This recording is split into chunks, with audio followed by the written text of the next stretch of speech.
So I was sitting in the bleachers, so right on the end, and he came over.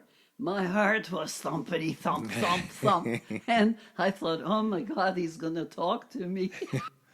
And then he said, so you're going to cheer for me? And I thought he said, are you getting a chair for me? I looked at him like he lost his marbles. I said, no, I'm not getting a chair for you. You're supposed to get a chair for me. What are you going to run? He says that I can cheer for you. I said, oh, yeah. Cheer. I'm going to cheer. Stories with Papa. Stories with Papa. Listen to 'em all. We got those stories with Papa. She was born in Budapest, and her stories are the best. Papa. And she'll never stop talking. Welcome back to Stories with Vavo. This is episode 6. My name is Phil Pancho. I'm here with my lovely mother, Sofie Pancho. If you've been listening along, last week we left off with Vavo telling us some stories about some of her translations and high school and how they managed to pay for high school and all that stuff. But I think I wanted to touch a little bit on how different life was between the Azores and moving to Bermuda. We're talking late 40s, early 50s. Yeah. So just kind of describe a little bit about. So what was on my mind that I needed to bring up was the fact that we were in an age in Bermuda where people had refrigerators and people had washing machines and things like that, which we did not. My father had not invested in a refrigerator, and we had a cupboard that was made of like a framework of wood and screening all around it. And that cupboard was meant to keep food, for instance, bread and sugar and stuff like that. And the screening around it was to give it air and also to keep the bugs off. Because in Bermuda, being a tropical island like that, you had lots of flying roaches and you had mosquitoes, and not too bad with mosquitoes, but roaches were a big problem. I mean, you just open your door and it's saying, come in to the roaches, but everybody lives with that and they learn to fight them and, keep them out of their house. And then... the roaches are massive there. Yeah, but not having... refrigerator was a problem, and this is the reason why when Mama made some food, we ate it till it was gone, because you didn't want to leave food. You didn't have a fridge to keep leftovers in and save it for another couple of days. And we also, I was thinking about how we pirated water from the Bermuda Library tank. They had a huge tank, and they really didn't need it, and we needed it. And so the water there was cooler than ours because they had a longer period of shade. So we used to go and get our jugs of water from there and make our Kool-Aid or just have water to drink because it was that much cooler. Now, I don't know if we've described this. I think most of our listeners probably know because everybody's talked to us about the islands and stuff like that. But there's no fresh water source in Bermuda, so and everything is collected on the. They have dug some wells on the island, and you have to be certain number of feet above seawater. Otherwise, they just get too salty from the seawater. But the wells have saved a lot of people because you can do washing and you can do flushing and all that with the well water. But it costs a lot of money to have one dug, and then you're not always in a good spot to dig one. They do have a distillation plant there, and people can buy truckloads of that water to fill their tank when you're in a situation of drought. We haven't had enough rain, so everybody catches the rain on their roof, and it gets deposited in a tank underneath your house. So obviously, at the time you moved there, the island's still relatively small Yeah. as far as population goes, I imagine. Yeah, So I couldn't tell you numbers. yeah, but like the demand on the water wouldn't be as high, right? You haven't become Well, the this. demand on the water is relative to Your who's- household. who the Yeah. household and what size tank you had, because in those days they didn't have the machinery to be digging out huge tanks. New homes are built with these humongous tanks where they do collect a lot of water, and people don't run out as fast. But if you live in a home which was built a long time ago and they have these little tanks, then you have to be extremely careful. So with the Vavo water. didn't want to use your water to do laundry. and- Yeah, so we used to pirate the Bermuda Library tank to go and get buckets of water to fill Mama's wash tub, but she didn't have a washing machine, and we would just carry all the buckets over in an evening and save them all there for her washing the next day. But once she had her first baby, then my aunt insisted, my father bet first baby, I'm talking about first baby in Bermuda, my brother Joe, he was born in 1951, and my aunt Angelina insisted my pop buy my mother a washing machine. And to tell you the truth, Mama wasn't that happy about it because she didn't trust that machine to clean the clothes right. She couldn't tell that the stains were being scrubbed and like she used to pre-treat everything. But she eventually got used to it. And this machine was a wringer washer. That means they had a wringer built on the machine, and you had to stop the machine and push your clothes through this Is it wringer. like the two rollers or Two whatever? rollers, and, like, and the clothes would go through. Yeah. And I mean, those were popular. When I got married, I still got a wringer washer. So that's like, 10 years down the road. So, God bless my underwear. but my my mom before that just used to use the big galvanized wash tub, and she had a scrubbing board, and that's how she did her laundry. And the water in the house was funny. We all used to have a big laugh. Was when Papa would go, he had a tiny little pot, probably held 2 or 3 cups of water, tiny little, in a set, there's always that tiny little pot. And he would heat that up and go upstairs, and we'd say, "Oh, Papa's going to get his bath." And of course, he only used that to shave with. In the bathroom, we had this tiny little sink, and I'm sure it was added on to that house because it stuck out from the building, and underneath it was the space where Mama had her wash tub and stuff, so it was like on stilts on the side of the building. And so there was a claw-fought tub in there, and the sink and toilet. And so Papa used to go and put the hot water in this little tiny sink and do his shaving. And when we wanted to wash, we got a pot, heated up the water, and took it up to the tub and used that. But there was no such luxury as sitting in a full tub of water ever. I had one of those when I went to visit my aunts.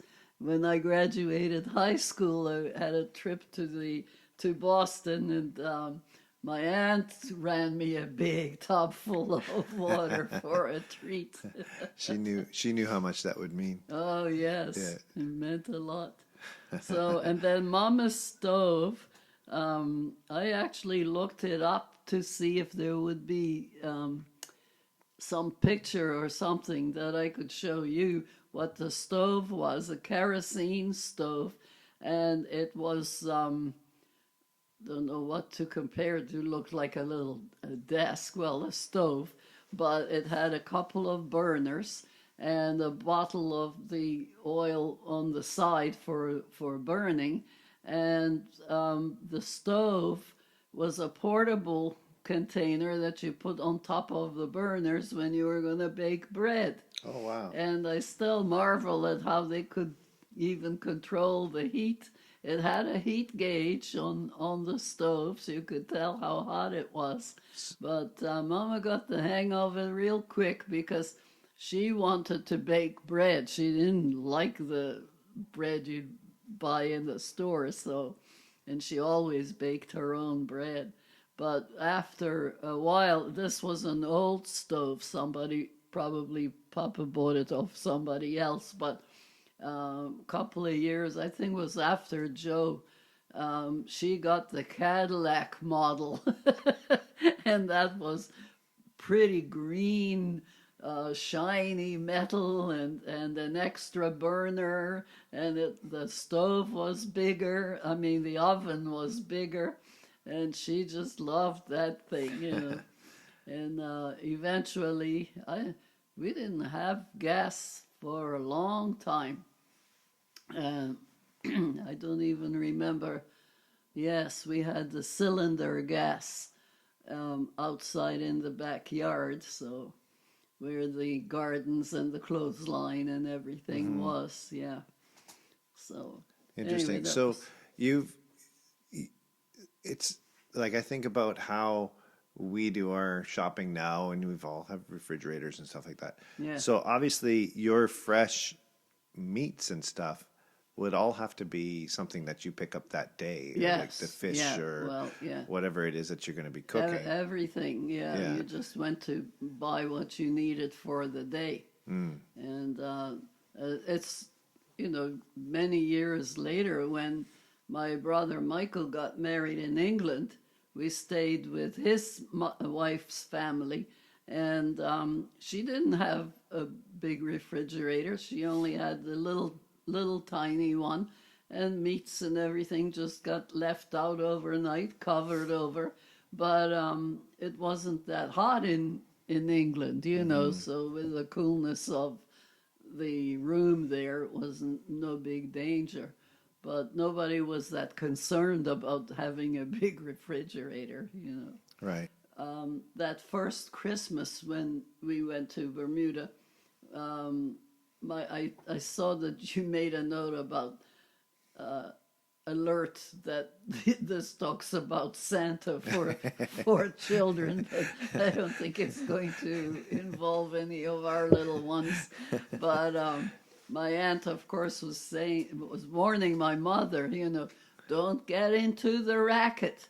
Christmas here is just a big racket. They never talk about Jesus. All they talk about is Santa Claus and presents. It's just a way for people to spend money. Just don't you start it. Of course, my mother was fine with that because she didn't have money to go buying presents anyway. So who arrives on Christmas Day with all the presents for Esther, Tony, and me but my Aunt Angelina? And I'll never forget, for Esther and me, she bought a big tea set.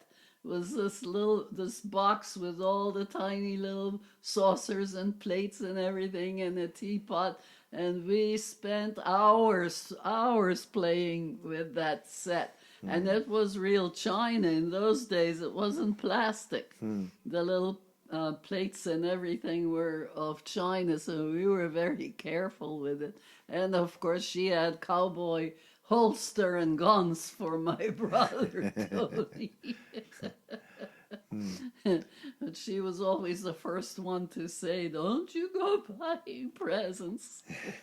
My mom, not that Christmas, but the following year, she bought us a walking doll. And it was one for the two of us. We used to hold each hand of the walking doll, and it actually took little steps, a mechanism of it, you know.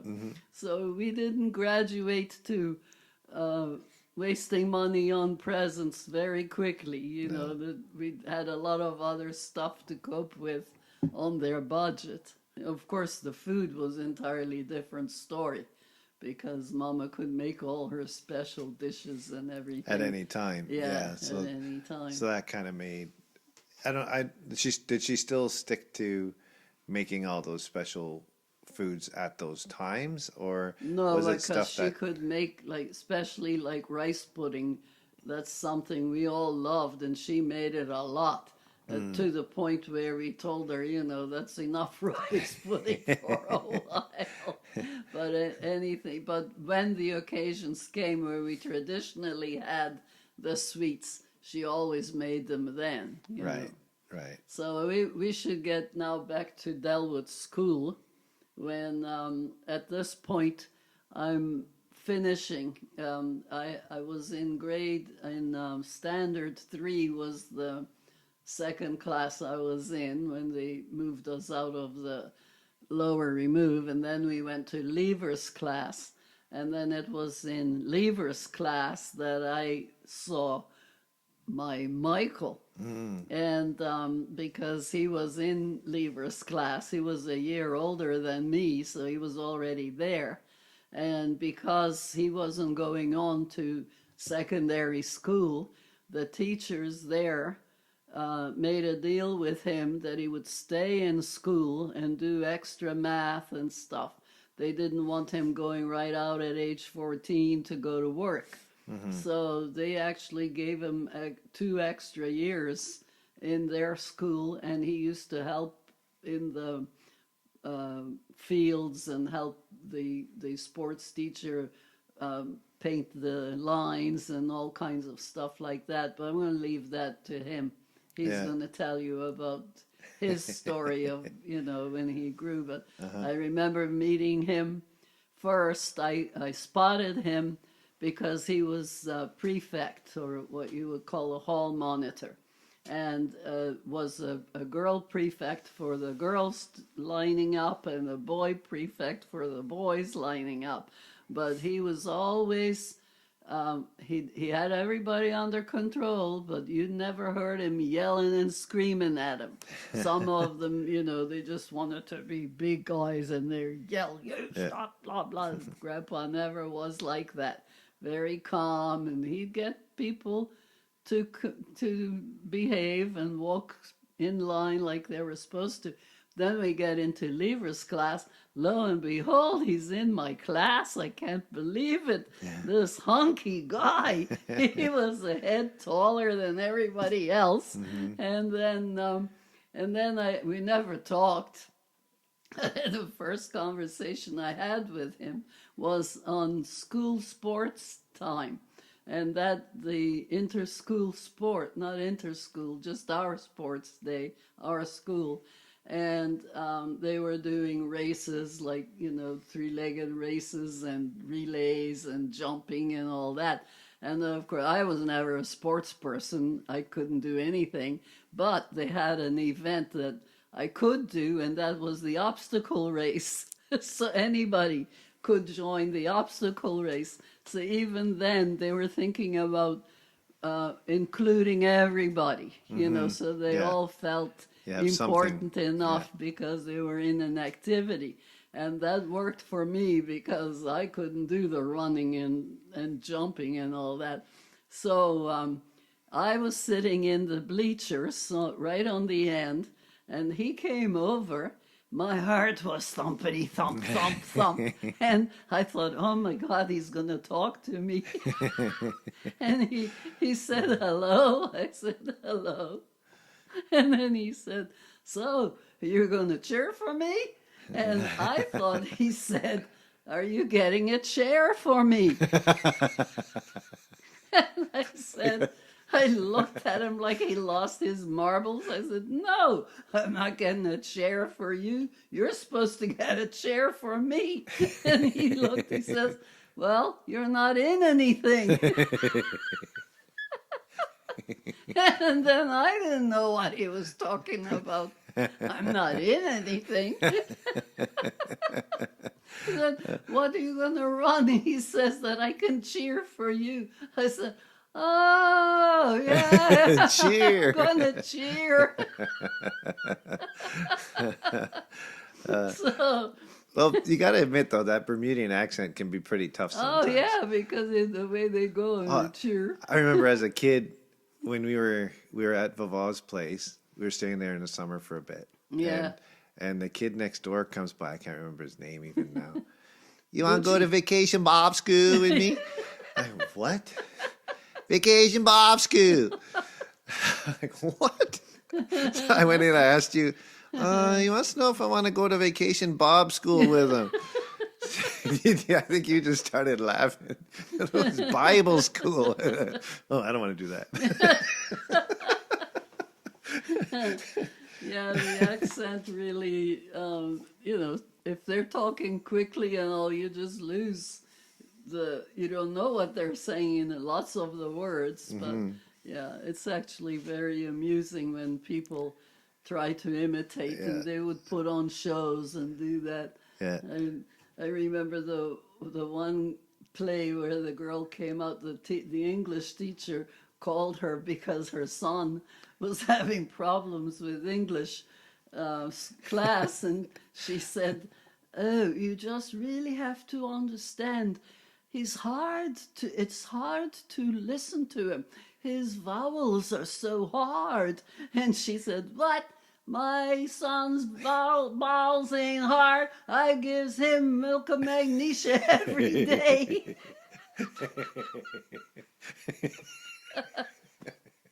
That was in one of those plays.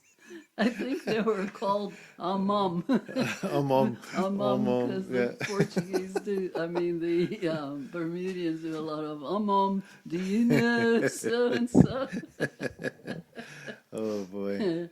Yeah, so then our romance continued. Okay, so, I told him, I'll cheer for you. So he went off to do the rest of it. He was in everything. And I never saw him the rest of the day. But I knew he liked me because the following day, he stopped by the pathway when we were going home, and he was already on his bike. He used to ride his bike to school.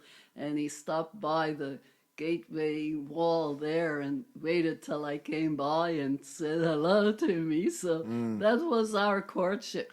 He would wait by the gate on my way to go home. I would stop and say hello, and we'd just sort of look around, stand together. Then I'd look at the clock. Oh, I gotta get home. My mother's gonna wonder where I am, and off I'd go. So he talked as much then as he does now. Yes. Yeah, okay. So we went to, unfortunately, the end of that. The sports probably would have been in June, July time frame. Which was the end of school. The end of school. And then at the end of that year, I switched to the other school. But, and it was just a case of he disappeared from the face of the earth because I had no way of being in contact with him. And you wouldn't have been in the same circles at all. No, we never went anywhere except to my Aunt Angelina's house. And so he just kind of slipped out of my world. And but I always had, as soon as I saw him, I said, Jesus, this is going to be my husband one day. You keep him for me. And he did. Aw. But that didn't come up again until I was 16 and working after school. And he was bank teller. By then he had gone to work at the bank where I would take the deposits from our business where I was working. And one day I got there, and of all people, as a teller, there is Michael, and there was a lineup in front of his wicket. Two guys didn't have anybody in front of him. I waited in the lineup. So then you got to talk to him every day? Yeah, yeah. And then one day he says he wanted to know, could he take me somewhere? I said, well, nothing's changed. I still got the same parents. They won't let me go anywhere. So could you meet me in the Bermuda library? Yeah, my pop's never gonna go in there. No chance of that. So we ended up having our first kiss between the bookshelves in Bermuda Library. Woo. Risky. So I'm going to wait and see if he remembers any of this when he goes. But Yeah. my brother Tony was the one when we had a teenage club, and the Belle and Beau Club, Belles, Belle, the ladies, and Beau were the men. And we used to meet, wasn't even every week. I think it was once a month. I'm not even sure anymore. I'll have to call my friend Pat and ask her if she remembers. But we used to go there for dances, and it was supported by the youth group at the church. So nice, safe little hall for us to go.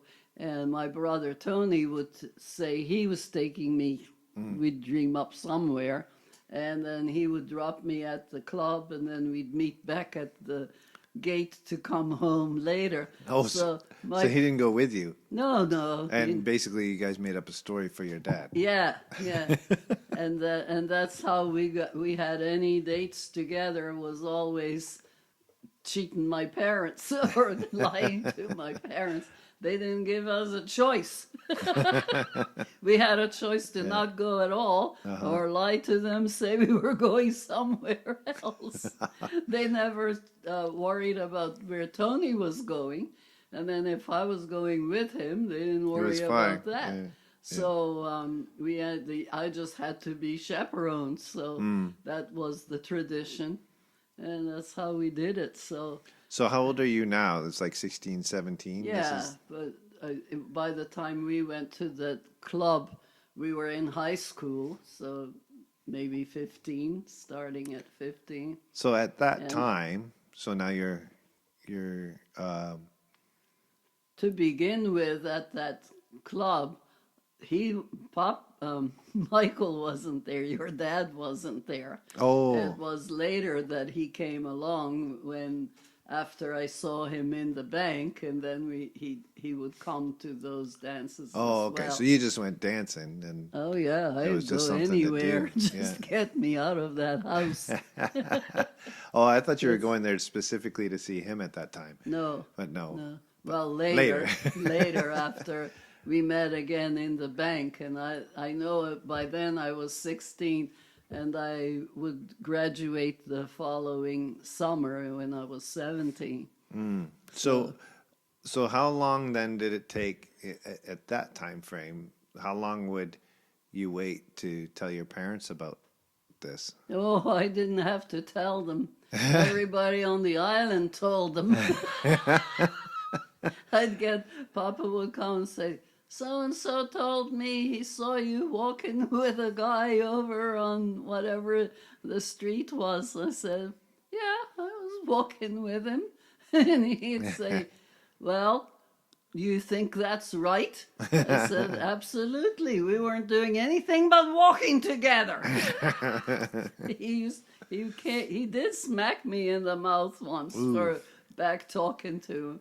But he just used to get on my nerves, because why is he criticizing a walk? I knew why. Yeah. But it was only because they didn't want us to have a bad reputation among the Portuguese people. They're the only ones who cared one way or the other. They didn't care. They were just nosy buggers. And they were keeping tabs on us. And then when I started working, after I met him again in the bank, and I was right close to the bank. He always finished before me, and he would go upstairs where my work was, and then we'd wait there. He'd stay with me till closing time, and then my boss was never there that late, but the other lady I worked with was there. She usually left about a half hour before me, and then we would stand and talk in the hallway upstairs.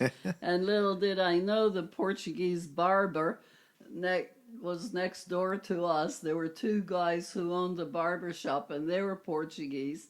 So one of them blabbed about the fact that I was up there meeting my boyfriend. Uh-oh. And then my pop decided one day he's going to catch me at it. And he came, well, we went downstairs. At the bottom of the steps was facing the street. And I was standing on the why I was on the outside step, I don't know. But I spotted my pop coming down Reed Street, right close to where we were standing. And I said to Dad, run upstairs. And I just came down, and here's my pop coming. Oh, Papa, what are you doing up this way? Walked down with him, and he's looking all around. Thought he was going to catch me at it. I don't know what he would have done if he saw Dad there, but that was it. Really stupid, We went to other places, and always with Tony taking me, and then I'd meet there with Dad. So the day I graduated... So Tony knew him. Oh, Tony knew him, yeah. Okay. But, and when I graduated, the time I had my final prom at school, that's when my father said to me, I asked if I could go to the prom with Michael, and my father was hemming and hawing, and I said, well, Tony's going to be there taking pictures. And so he decided, okay, so Michael could come to the door and pick me up. And Tony got Michael so nervous because he told him, when you get there, you have to take my mother's hand and say good evening and kiss her hand. Oh, no. And poor old Michael was a nervous wreck going to the house and having to kiss Mama's hand. But I don't think he did. But he, instead of giving me the corsage, he gave it to Mama to put on me. And so we went. That was at the Bermuda Hotel, which no longer exists. The whole hotel was torn down, and then there's streets there with other shops now. And then So is that the first time he met your parents then? Was that prom? yeah. So and then when I graduated is when my pop said, well, you've been meeting this guy all over the place, you might as well bring him home. I don't know if that was an improvement or not, because anytime Michael came, we'd be sitting watching TV. That's all we ever did. And we had two couches in the room, although he said he was going to tell you about that. So, but Papa was always on one couch and we were on the other. Mama went to bed early and left Papa to chaperone. And we made him sit there and wait till the national anthem was finished to the last note.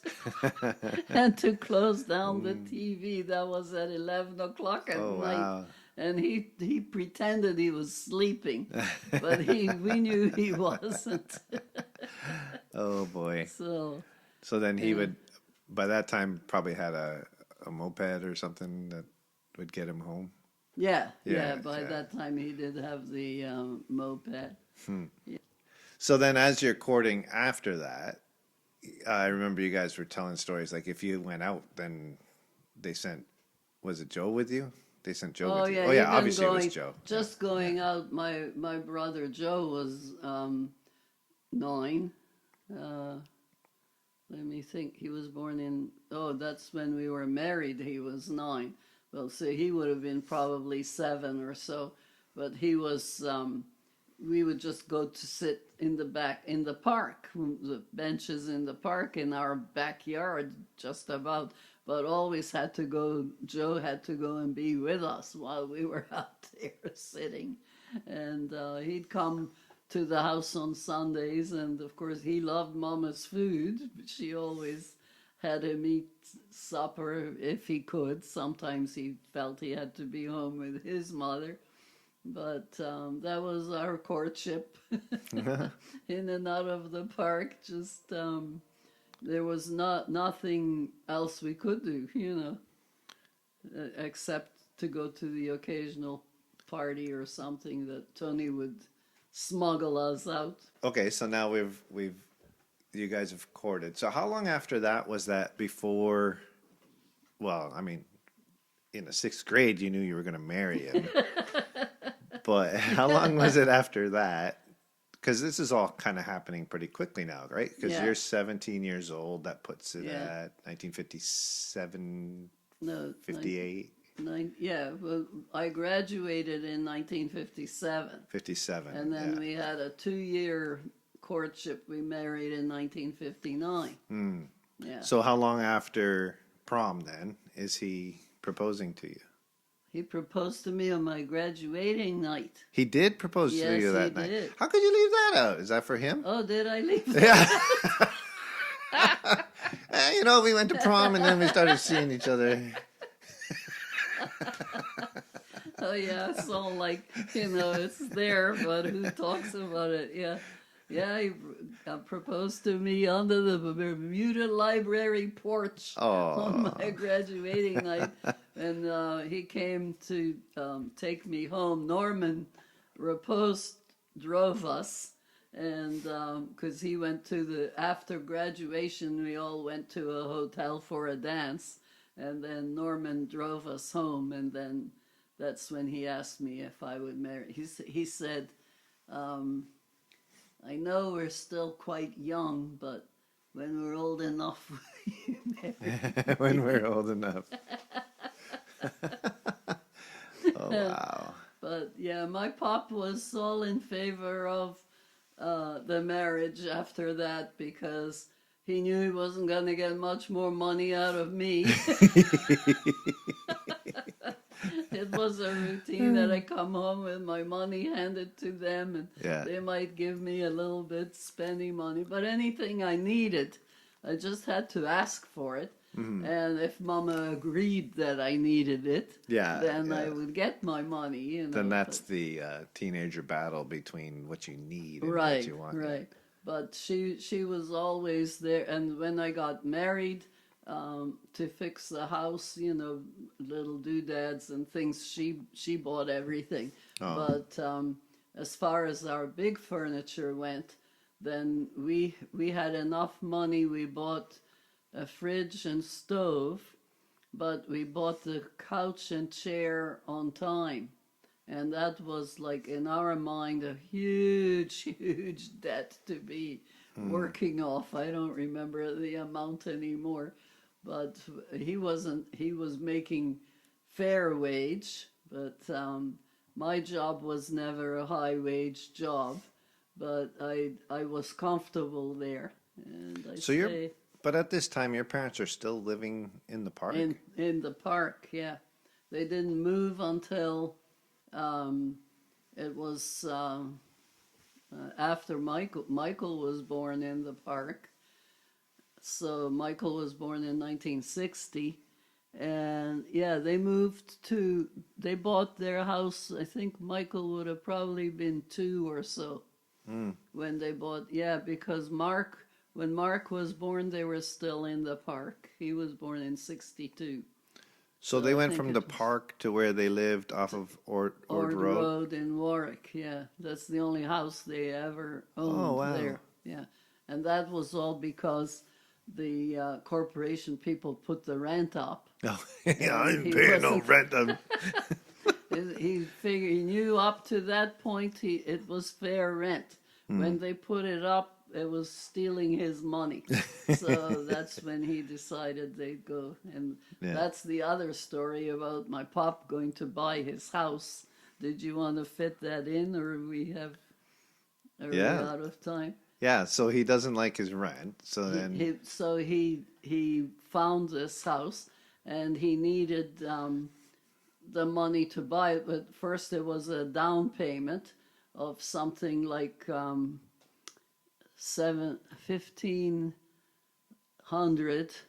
£1,500, which multiplied by 2.80 for sterling at the, it was sterling at the time. And he took me to the bank. He had to go and take this money to the real estate agent, and I was going with him to translate. And when we went to the bank, the teller trying to write him a check, and he said to me, "She's writing things." He said, "I want cash." And I said, "Pop, they don't give you all that amount of cash. You have to take a check and give it." "No, I want cash. I want to see what she's giving me." "I don't know what that paper's saying." Oh. "Pop, I'm telling you what the paper's saying." Takes out a brown paper bag from under his jacket and hands it to the teller. "You put my money in there." And the teller eyes bugged out. I said, "I'm sorry, I can't talk him out of it." So she counts all this cash, and he carried this bag, arms around it, all the way down the street to, well, I don't know how many blocks it would be, but it was quite a distance from the Bank of Butterfield all down Front Street to where L.P. Gottridge had his real estate place. Now you want a picture, it's of the lady who received that bag of money. Yeah. She's there to write him a receipt for the down payment, and she just bug-eyed, "What?" I said, "I'm sorry, you wouldn't let me take a check." So she sat there. We must have stood 15 minutes while she counted all this money out. Wow. And he was happy. Put his X on the paper, and I witnessed it for him, and that was how Papa bought his house. So strange, like you think, for him and how that type of life changed Yeah. so much. Because currency, I bet you even currency in the Azores could be things too. Like it didn't always have to be money that you're Right, buying yeah, things with, right? yeah. You're bartering and Well, they whatnot. did barter quite a bit in the Yeah. little village, but if you went in the city or still- anything, yeah. you still have to have the cash. But you're getting wages from a farm or wherever you're working. Well, to I do don't that really sometimes, know but, how yeah. that works. Anyway, yeah. But yeah, that's a like in his mind though. God, Yeah. could you imagine with like an e-transfer? Yeah.